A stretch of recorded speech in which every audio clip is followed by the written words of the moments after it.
7 years after Nigeria gained her independence, the country was at war with itself. Among the many tragedies of war are economic collapse and easy access to firearms. These two factors, once combined, typically result in desperate men resorting to desperate measures. Thus began the rise of armed robbery in Nigeria. The first celebrity armed robber is acknowledged as Babatunde Folorunsho, but like many criminal pioneers, he has been overshadowed by a more ruthless understudy. This is the story of Ishola Oyenusi, aka Dr. Ishola.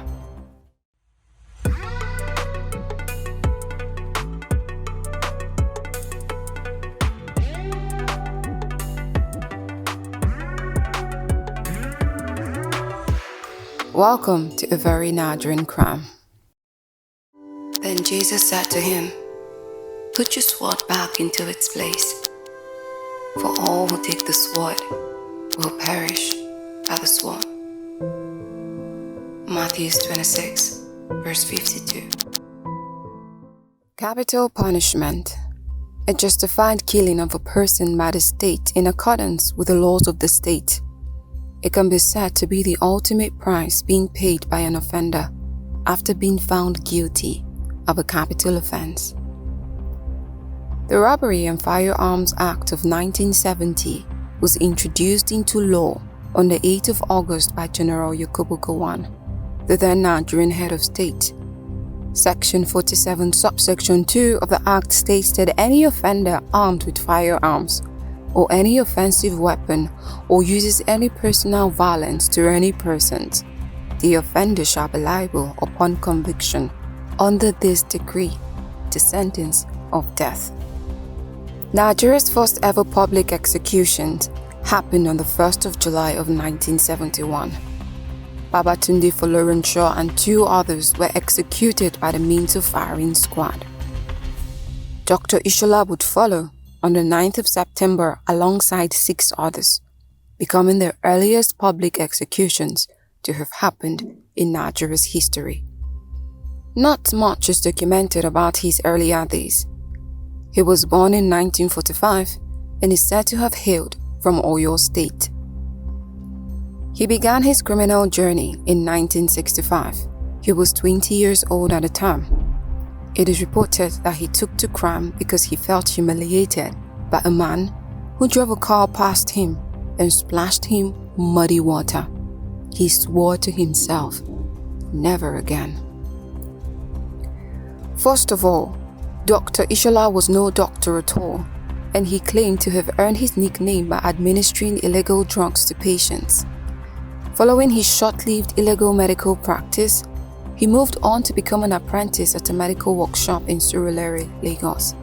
This is where he met Babatunde Folorunsho, who would later become his partner in crime. Oyenusi can be described as an egotistical man, a person of extreme arrogance. It is reported that in an exchange with a police officer during one of his arrests, he said, "People like you don't talk to me like that when I am armed. I gun them down." Prior to his execution, he was also noted to have said, "I am not innocent. I am going to die for what I have done. I am willing to die if that will bring peace back to the troubled city of Lagos." Even in the face of defeat, his arrogance still persisted. Oyenusi's first crime could be said to be one of passion. His lover at the time had requested for money for toiletries, and like the gentleman he thought he was, coupled with the innate need of a man who wanted to impress a woman, Oyenusi attacked the first person with a vehicle that he could find, robbing him of his vehicle as well as his life. He would later go on to sell the car for 400 naira and give the proceeds to his lover. He did all of this just to satisfy his lady's vanity. Such was his cruelty and utter disregard for life. He specialized in carjacking, highway robbery, as well as robberies of factories, stores, and the likes. But his notoriety didn't just stem from the crimes he committed.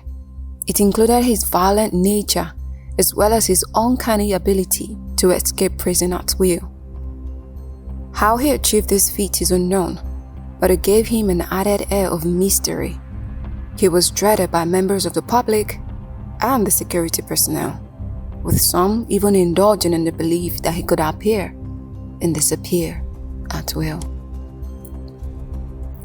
He was first arrested on the 16th of December of 1965 for a robbery attack of a provision store in Apapa, where he and his gang carted away with 1,400 pounds. Upon his arrest, he was tried and sentenced to 2 years imprisonment. By 1967, at the time of his release, he came out bolder and with a vengeance to make society pay. And society did pay, as he was associated with a lot of robberies in the area at the time, and his name only but grew in popularity. In the same year of his release, he and his gang were arrested again for attacking Standard Bank of West Africa, currently known as First Bank. Sadly, in this robbery attack, they successfully parted with 14,000 pounds, but their success didn't last, and they were caught 3 months later and tried before the magistrate court in Oshodi. This trial ended with a 10-year sentence in jail time, but even jail couldn't stop him. He broke out from prison shortly after to go on an operation in faraway Maiduguri, Borno State. The staggering distance between Lagos State and Maiduguri further reinforced the myth that he could appear and disappear at will. Why else would he go to Maiduguri to attack? People wondered. Following an unsuccessful attempt to attack another paymaster in Onigbonbo area of Ikeja, after being caught by police escorts and soldiers at the military barracks in Ikeja, he and his gang bagged another 25 years imprisonment by Magistrate Victor Adedolakbo Ilori. The magistrate is noted to have told Dr. Ishola, "You are no doubt a menace to society and the people. I hope you will let us rest by this sentence." Oyenusi didn't receive this sentence well. Making a scene at the courtroom, he was reported to have said, "I am not leaving the court. I am prepared to die here." But he was forcefully ejected and taken to prison. But as he has shown us time and time again, jail wouldn't be enough to stop him, and surely he made a clean break, and this time he escaped with Babatunde Folorosho, his partner in crime, who was also serving a 16-year jail term in the same prison. Oyenusi's freedom was however short-lived, and on the 24th of April, after another unsuccessful attempt to snatch a car from a military officer, he earned himself a souvenir, a bullet on his left thigh. He was arrested again and taken to court, where he told the judge that he had taken a lot of alcohol in celebration for his birthday the previous day and wasn't aware of his actions. The magistrate was said to have wished him a happy birthday and sentenced him to 10 years jail time for attempted robbery and escape from lawful custody. He and his gang were transferred to Jos Prison, where they escaped and returned back to continue wreaking havoc in the all too familiar streets of Lagos State. But finally, he ran out of luck. On March 1971, Dr. Ishola and his gang made a move on Wahom, the West African household utility manufacturing company. During the course of their robbery, a constable named Gino Nwangbarele was killed. The gang, however, made away with 10,000 pounds and successfully escaped the crime scene, but their success was cut short, and a thorough investigation was done and evidence found of Oyenusi's involvement was brought to light. He was arrested on the 7th of May in Ibadan, and his trial started on the 11th of August and ended on the 26th of the same month.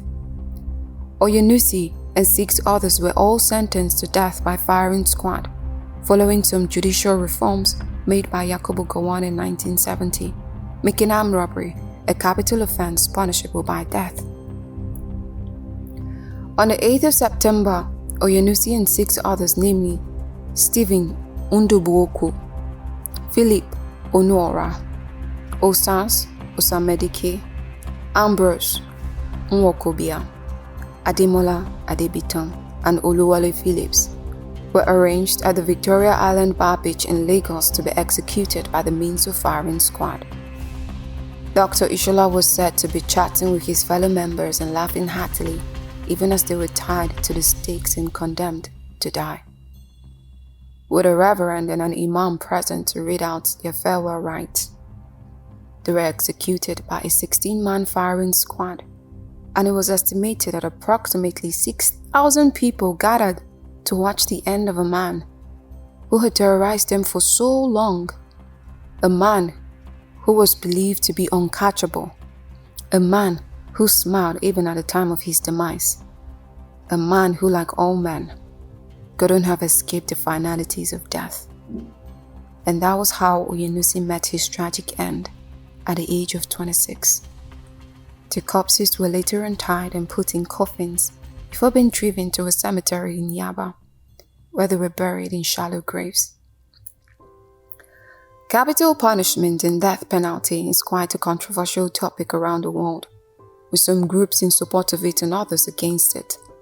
Share with us your thoughts in the comment section below. Thank you. Our hearts go out to the victims and their families. May their souls rest in perfect peace. Thanks for watching. Remember, stay safe and stay blessed. For more content like this, hit the subscribe button and the notification bell. Thank you.